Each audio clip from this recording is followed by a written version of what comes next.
बना लीजिए और उस नियम को पूरे श्रावण भर बड़े मन से निभाइए, कोई भी एक नियम। फिर देखिए शिव कैसे कल्याण करते हैं। लेकिन यहां पर कहा गया है कि शिव ने जिसको धनवान बनाया है, जिसके पास धन की कमी नहीं है, उनको शिव की आराधना में कंजूसी नहीं करना चाहिए। यहां पर ऐसा वर्णन है कि जो शिव की आराधना में कंजूसी करते हैं उनका धन कभी नहीं बढ़ता। शिव वैभवशाली देव है, इसलिए जब आप किसी सत्कार्य में, सत्कर्म में अपना धन लगाते हैं तब शिव आपको दुगना फल प्रदान करते हैं, वो दुगना करके देते हैं। इसलिए शिव की आराधना में कंजूसी नहीं करनी चाहिए। अगर आप सामर्थ्यवान हैं तो प्रति माह रुद्राभिषेक करवाना चाहिए, छोटा सा घर पे रुद्राभिषेक करा लीजिए, शिव चालीसा का पाठ करवा लीजिए, शिव की आराधना करिए, शिव प्रसन्न होते हैं। तो यहां पर शिवलिंग का प्राकट्य कैसे हुआ इसकी कथा आई है। वैसे तो ये कथा महाराज बहुत विस्तार से कही गई है, किंतु हम इस कथा को बहुत ज्यादा विस्तार से नहीं श्रवण करेंगे, क्योंकि कथाएं बहुत हैं और समय का थोड़ा सा अभाव।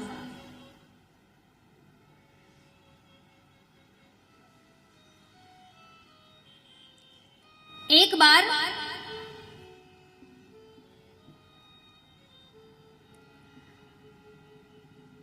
ब्रह्मा जी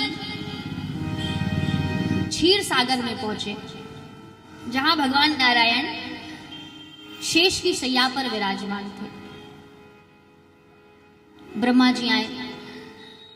अब ब्रह्मा जी ने अहंकारवश स्वयं को कर्ता समझ लिया कि मैंने इस सृष्टि की रचना करी है। और जैसा कि मैंने कहा कि जब व्यक्ति के पास अच्छा पद आ जाता है, थोड़ा धन आ जाता है, तो उसके मन में थोड़ा सा अहंकार भी आ जाता है। तो ब्रह्मा जी को जब अहंकार आया तो ब्रह्मा जी स्वयं को कर्ता मान बैठे कि भैया मैंने इस सृष्टि की रचना करी, और अभिमानवश नारायण के पास पहुंचे, जहां नारायण शेष की शैया पर विराजमान थे। ब्रह्मा जी ने नारायण को देखा और कहा कि हे विष्णु, उठो और मुझे प्रणाम करो, क्योंकि मैं सृष्टि का पिता हूं, ब्रह्मा हूं। अब भगवान नारायण मुस्कुराकर कहते हैं कि हमारी नाभि से हुआ कमल, कमल से हुए आप, उस हिसाब से तो हम आपके पिता हुए, आप हमें प्रणाम करो, और आप हमें कह रहे हो कि हम आपको प्रणाम करें। भाई, पुत्र पिता को प्रणाम करे अच्छा लगता है, अब पिता पुत्र को प्रणाम करे ये शोभा थोड़ी देता है। तो नारायण कहते हैं कि भाई उस हिसाब से तो आप हमको प्रणाम करो, क्योंकि मेरी नाभि से कमल हुआ, कमल से तुम प्रकट हुए। लेकिन ब्रह्मा जी कहते हैं ना, जब अहंकार आता है तो फिर वो सर चढ़ के बोलता है, फिर उसको कुछ होश नहीं रहता। जैसे दक्ष को अभिमान हुआ, रावण को अभिमान हुआ, ये जितने अहम वाले थे ना, ये सब मारे गए। अहम की दीवार ही सबसे बड़ी दीवार है, तोड़ दी दीवार तो दीदार ही दीदार है। जब तक अहंकार है तब तक प्रभु मिलने वाले नहीं है महाराज।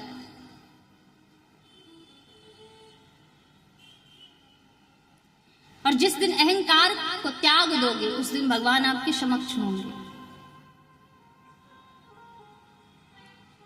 तो ब्रह्मा जी को अहंकार हुआ, ब्रह्मा जी ने कहा कि मुझे प्रणाम करो। भगवान विष्णु कहते हैं कि तुम चोर की भांति दूसरे की संपत्ति को अपना समझ रहे हो। भाई, सृष्टि के निर्माता हम हैं, सृष्टि के कर्ता हम हैं, हम आपको प्रणाम नहीं करेंगे। अब महाराज दोनों आपस में ऐसे ही वाद विवाद करने लगे, और देखते ही देखते दोनों एक दूसरे के साथ युद्ध करने के लिए उद्यत हो गए। दोनों एक दूसरे के साथ युद्ध करने लगे। आकाश में भयंकर युद्ध होने लगा ब्रह्मा और विष्णु के बीच। सभी देवता देख रहे हैं उस युद्ध को। ब्रह्मा अपनी प्रचंड शक्तियों का प्रहार कर रहे हैं विष्णु पर, और विष्णु अपनी प्रचंड शक्तियों का प्रहार कर रहे हैं ब्रह्मा जी पर। तभी ब्रह्मा जी ने महेश्वर नामक अस्त्र का प्रयोग किया, और इधर भगवान विष्णु ने पशुपत अस्त्र का स्मरण किया। ये दोनों ही अस्त्र पूरी सृष्टि को नष्ट करने की सामर्थ्य रखते हैं। ये बात देवता जानते हैं। जब इन दोनों ने इन अस्त्रों का स्मरण किया तो सभी देवता पहुंचे भगवान शिव के पास। बोले, प्रभु हमारी रक्षा करो, ब्रह्मा और विष्णु के मध्य युद्ध हो रहा है। और ब्रह्मा जी ने महेश्वर अस्त्र और विष्णु भगवान ने पशुपत अस्त्र का प्रयोग किया है। वो दोनों ही अस्त्र सृष्टि को नष्ट करने की सामर्थ्य रखते हैं। कैलाश के निवासी नमो बार बार हूँ, नमो बार बार हूँ। आयो शरण तिहारी प्रभु तार तार भक्तों को कभी शिव ने निराश ना किया, भक्तों को कभी शिव ने निराश ना किया।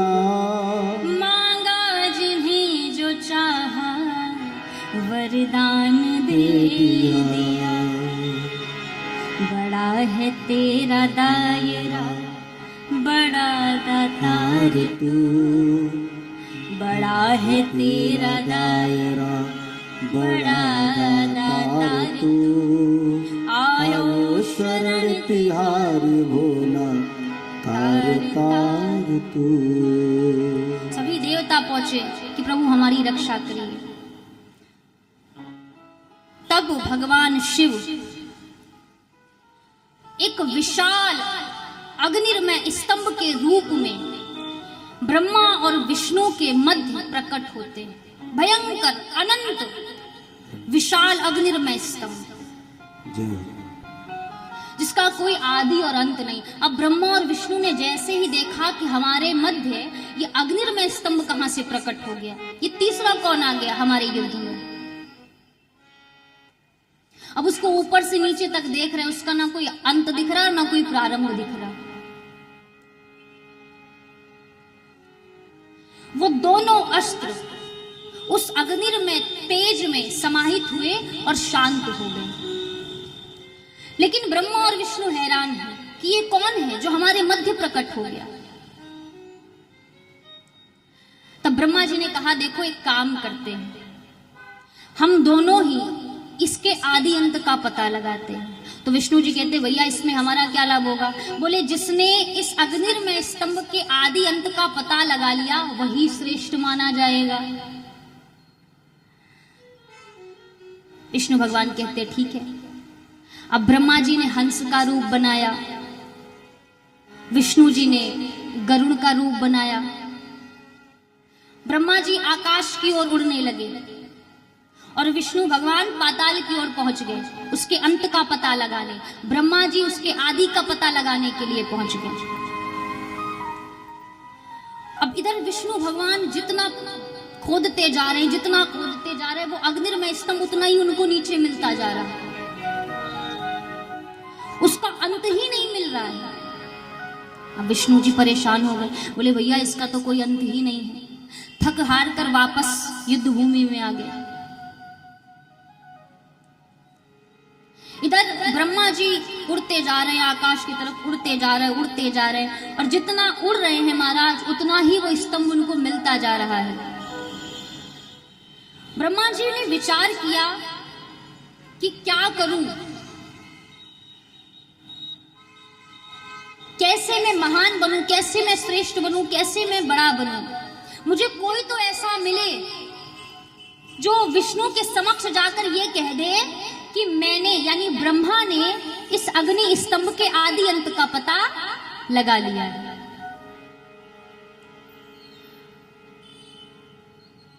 उसी समय ब्रह्मा जी ने देखा कि एक केतकी का पुष्प उस अग्निमय स्तंभ से नीचे गिर रहा था, जो अत्यंत सुगंधित था और हजारों वर्ष से नीचे गिरने के बाद भी वो खिला हुआ और सुगंधित बना था। ब्रह्मा जी ने उससे पूछा कि तुमको किसने धारण करके रखा था? तुम ऊपर से नीचे गिर रहे हो, इसका मतलब तुमने इसके आरंभ को देखा होगा। वो केतकी का पुष्प कहता है कि प्रभु, मैंने इसके आदि अंत को भी नहीं देखा। हजारों वर्षों से मैं इस अग्निमय स्तंभ के मध्य लुढ़क रहा हूं, लेकिन मैं भी इसके आदि अंत को नहीं जानता। इस केतकी के पुष्प को भगवान शिव ने अपने मस्तक पर धारण करके रखा था। जब ब्रह्मा और विष्णु युद्ध करने लगे आपस में, तो भगवान को हंसी आ गई। भगवान शिव मुस्कुराए। जब वो मुस्कुराए तो उनके शरीर में कंपन हुआ, और जब कंपन हुआ तो उनके जो मस्तक पर वो पुष्प लगा था, वो ब्रह्मा और विष्णु पर कृपा करने के लिए नीचे गिर गया। ब्रह्मा जी ने कहा, देखो इसका कोई आदि अंत नहीं है ना? मैं तुम्हें पुष्पों का राजा बना दूंगा। बड़े बड़े देवता तुमको पाने के लिए तरसेंगे। तुम मेरा एक काम कर दो। क्या? बोले, मैं तुमको विष्णु के समक्ष लेकर चलूंगा और उनके समक्ष जाकर के तुमको इतना कहना है कि मैंने इसके आदि अंत का पता लगा लिया है, यानी तुमको गवाहीदार बनना है। तो केतकी का पुष्प कहता है कि महाराज, ये तो अपराध है, झूठ बोलना पाप है ना? झूठ नहीं बोलना चाहिए। तो ब्रह्मा जी कहते हैं, अरे कुछ पाने के लिए कुछ खोना पड़ता है। हर आदमी यही डायलॉग मारता है ना? कि भैया ठीक है, चलता है, सब करते हैं, कलयुग चल रहा है, थोड़ा बहुत तो चलता ही, हम भगवान थोड़ी हैं। अब ये उनसे पूछा जाए कि ये सामने वाले को समझा रहे हैं कि खुद को समझा रहे हैं, है ना? तो हर आदमी यही कहता है कि भाई कुछ पाने के लिए कुछ खोना पड़ता है, सब करते हैं, आजकल तो चलता है। तो ब्रह्मा जी कहते हैं, देखो पुष्प, मैं तुमको पुष्पों का राजा बना दूंगा, घर घर में तुम्हारी पूजा होगी। तुमको इतना ही तो करना है कि विष्णु के समक्ष जाकर इतना ही कह देना है कि भाई हाँ, मैंने इसके आदि अंत का पता लगा लिया। और आजकल तो वैसे भी सब झूठ की ओर बड़ी तेजी से बढ़ रहे हैं। झूठ ही लेना, झूठ ही देना, झूठ ही भोजन, झूठ चबेना, सब कुछ झूठ पर ही टिका है ना? तो इतना सा ही झूठ बोलना है। अब वो केतकी का पुष्प महाराज ब्रह्मा जी की बातों में आ गया, बोला ठीक है। अब ब्रह्मा जी उस केतकी के पुष्प को साथ लेकर के आए। दूर से ही देखा कि विष्णु जी उदास बैठे हैं। क्यों? क्योंकि भाई उसके अंत का पता नहीं लगा पाए। विचार कर रहे हैं विष्णु जी कि अगर ब्रह्मा जी ने इसके आदि का पता लगा लिया तो फिर ब्रह्मा जी श्रेष्ठ माने जाएंगे।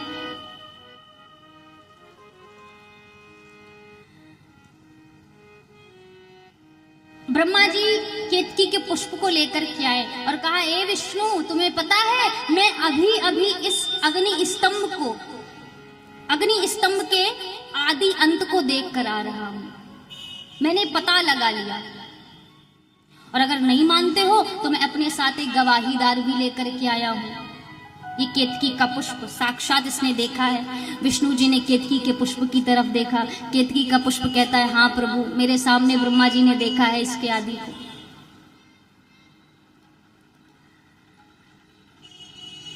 देखो भगवान शिव कौन है? जो अग्निमय स्तंभ है वो भगवान शिव है, ज्योति है भगवान शिव। हम जो आरती करते हैं, जो दीपक जलाते हैं, वो जो ज्योति है वो ज्योति स्वरूप है भगवान शिव। हम भगवान को दिया दिखाते हैं। दिया क्यों दिखाते हैं? उनके जीवन में प्रकाश की कोई कमी है क्या? है? वो समग्र विश्व को प्रकाशित कर रहे हैं, हम उनको क्या ही दिया दिखाएंगे? हम प्रभु को दीपक अपने लिए दिखाते हैं। कि प्रभु जिस प्रकार ये दीपक प्रकाशित हो रहा है उसी प्रकार आप हमारे जीवन को प्रकाशित करिए। उसी प्रकार इस प्रकाश की आवश्यकता मुझे है, मेरी बुद्धि को है, मेरी वाणी को है, मेरे चित्त को है, मेरे मन को है। जिस प्रकार ये दिया प्रकाशित हो रहा है उसी प्रकार आप मेरे जीवन को प्रकाशित करिए, मेरे जीवन से अंधकार को नष्ट करिए। और एक बात मैं आपको बताऊं, हम जब आरती करते हैं तो घुमाते ही रहते हैं। जब तक भजन चलेगा, जब तक आरती चलेगी तब तक घुमाते ही रहेंगे। ऐसा नियम नहीं है। शास्त्रों के अनुसार चरणों में 4 बार, नाभि में 3 बार, मुख में 1 बार और सर्वांग 7 बार दिया घुमाना चाहिए। ये नहीं कि घुमाते ही जा रहे हैं, एक एक जगह मन लगाना चाहिए। अगर मुख पर घुमाया जा रहा है तो ध्यान मुख पर ही हो, ये नहीं कि चरणों में हो। अब आप घुमा तो मुख में रहे हो और देख चरणों की तरफ रहे हो तो फिर आरती खंडित हो जाती है ना। कुछ लोग होते हैं कि जब तक भजन चल रहा है तब तक घुमाते रहो, ऐसा नहीं है। चरणों में 4 बार, नाभि के पास 3 बार, मुख के पास 1 बार और सर्वांग 7 बार। ये आरती करने का नियम है। तो वो ज्योति हैं भगवान शिव।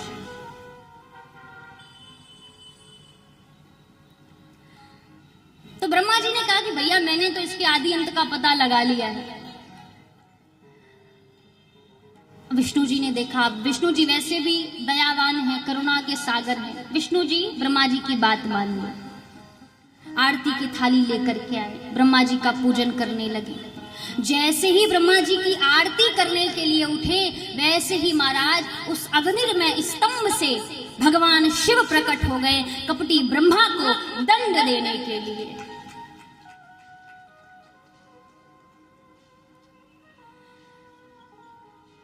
भगवान शिव ने नारायण की तरफ देखा, मुस्कुरा करके कहा कि हे विष्णु, मैं तुम पर प्रसन्न हूं। तुमने बड़ा बनने की चाह के बाद भी, श्रेष्ठ बनने की चाह के बाद भी तुमने असत्य भाषण नहीं किया, मिथ्या भाषण नहीं किया, तुमने सत्य का साथ दिया है, इसलिए तुम सत्य नारायण के नाम से जाने जाओगे। कलयुग में तुम मेरे ही समान पूजित होगे। जिस प्रकार मेरे 2 रूप हैं, साकार और निराकार, उसी प्रकार तुम्हारे भी 2 रूप होंगे, साकार और निराकार। लोगों में तुम मेरे समान ही प्रतिष्ठित होगे। मैं तुम पर बहुत प्रसन्न हूं। इसलिए भगवान शिव को विष्णु भगवान अत्यंत प्रिय हैं। क्यों? क्योंकि वो सत्य बोलते हैं, सत्य नारायण है, और दूसरा उनमें करुणा और दया कूट कूट के भरी है। इसीलिए कहते हैं करुणा निधान रउआ जगत के दाता है, श्री भगवान रउआ जगत के दाता है। ग्राह के मार दहनी, ग्राह के मार दहनी, गज के उबार दहनी, गज के उबार दहनी। ग्राह के मार दहनी, ग्राह के मार दहनी, गज के उबार दहनी, गज के उबार दहनी। श्री भगवान रउआ जगत के दाता हैं। श्री भगवान रउआ जगत के दाता,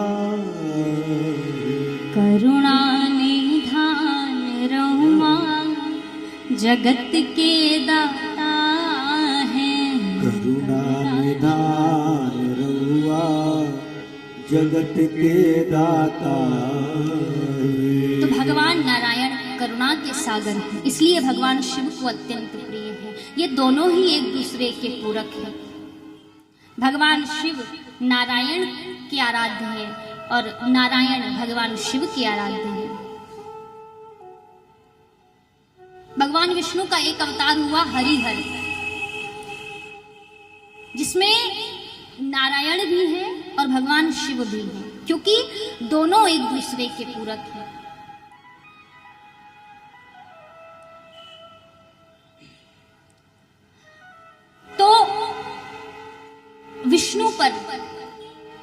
शिव ने कृपा की। विष्णु भगवान ने शिव से क्षमा याचना की कि प्रभु, अज्ञानता के कारण मैं आपकी सत्ता को समझ नहीं पाया। देखो, ऊंट को तब तक लगता है कि मैं बड़ा हूं जब तक वो पहाड़ के नीचे नहीं आता। जिस दिन वो पहाड़ के नीचे आ जाता है उसको समझ में आ जाता है कि नहीं भाई, मुझसे भी बड़ा कोई है ना। तो विष्णु जी ने क्षमा मांग ली, लेकिन अब बारी आई ब्रह्मा जी की। भगवान को क्रोध आया, उनकी भ्रकुटी के मध्य से भैरव प्रकट हुए। भैरव को भगवान शिव ने आदेश दिया कि इन ब्रह्मा को, जो सृष्टि के आदि देव हैं, जो सृष्टि के कर्ता हैं, जो स्वयं को कर्ता समझते हैं, एक काम करिए, आप अपनी तलवार से इनकी पूजा कर दीजिए। अब बताओ, तलवार से कोई पूजा होती है क्या? है? तो भगवान शिव कहते हैं कि ब्रह्मा जी को बहुत महान बनना है, इनको मेरे जैसा पंचानन बनना है। पहले ब्रह्मा के 5 मुख थे, पंचानन कहे जाते थे। लेकिन भैरव ने क्या किया कि जिस मुख ने झूठ बोला था ब्रह्मा जी का, उसी मुख को भैरव ने अपनी तलवार से काट दिया। तो पहले ब्रह्मा जी थे पंचानन, बाद में हो गए चतुरानन। जब भैरव ने ब्रह्मा जी का सर काटा तो भैरव को ब्रह्म हत्या का पाप लगा। हाथ में ब्रह्मा जी का कपाल लेकर के भैरव 3 लोक 14 भुवन घूमे ब्रह्म हत्या से मुक्ति पाने के लिए, लेकिन कहीं भी उनको ब्रह्म हत्या से मुक्ति नहीं मिली। अंत में जब वो काशी नगरी पहुंचे हैं, अभिमुक्त क्षेत्र पहुंचे हैं, उस समय जैसे ही काशी में प्रवेश किए भैरव, तो ब्रह्म हत्या हाहाकार करती हुई पाताल में प्रवेश कर गई और भैरव के हाथ में जो कपाल था वो कपाल वहीं छूट गया। यानी प्रभु ब्रह्म हत्या से मुक्त हो गए और जिस स्थान पर वो कपाल गिरा उस स्थान का नाम पड़ा कपाल मोचन।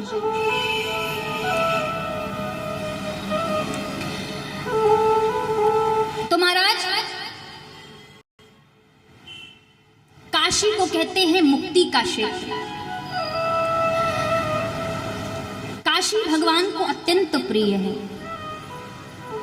काशी में कोई जीवात्मा यदि अपना शरीर छोड़ता है तो उसकी मुक्ति निश्चित है, उसको महादेव का लोक मिलता है। काशी की इतनी महिमा है। काशी का हर कंकड़ पवित्र है। स्वयं गंगा जी तो है ही जो स्वयं में पवित्र है, किंतु काशी में जितने शमशान हैं वो शमशान भी पवित्र माने गए हैं।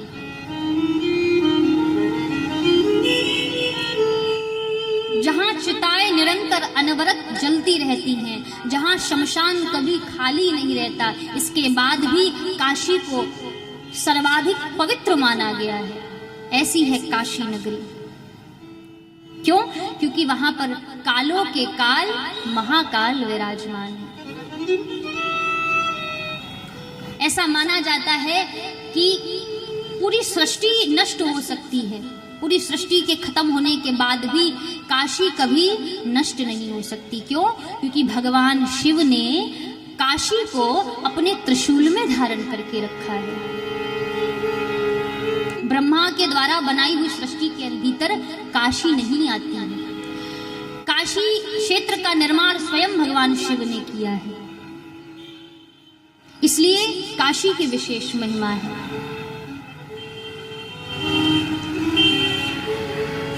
अब देखो, यहां काशी की विशेष महिमा बताई गई है। भगवान शिव कहते हैं कि काशी मुझे अत्यंत प्रिय है। यहां पर जीवों का शासक केवल मैं हूं, पापी व्यक्तियों का शासक भी मैं हूं। यहां मेरा राज्य चलता है, यमराज आदि का नहीं। काशी में यदि कोई भी प्राण त्यागता है तो उसकी मुक्ति निश्चित है। क्यों? क्योंकि मैं स्वयं जीव के कान में तारक मंत्र का उपदेश करता हूं, जिसके कारण उसको मुक्ति की प्राप्ति होती है। अब देखो यहाँ एक ये प्रश्न उठता है, ये कथा पद्म पुराण, स्कंद पुराण में आती है। यहाँ एक प्रश्न उठता है कि भाई ऐसे तो लोग पाप करेंगे और अंत में जाके काशी में बस जाएंगे, है ना, कि भाई काशी तो वैसे भी मुक्ति का क्षेत्र है, खूब पाप करो, बाद में जाओ काशी में रह जाओ जाके और खूब बढ़िया मुक्ति भी मिल जाएगी और पाप भी हो जाएंगे। तो ऐसे तो पाप और बढ़ेगा, काशी भी पापियों की नगरी बन जाएगी।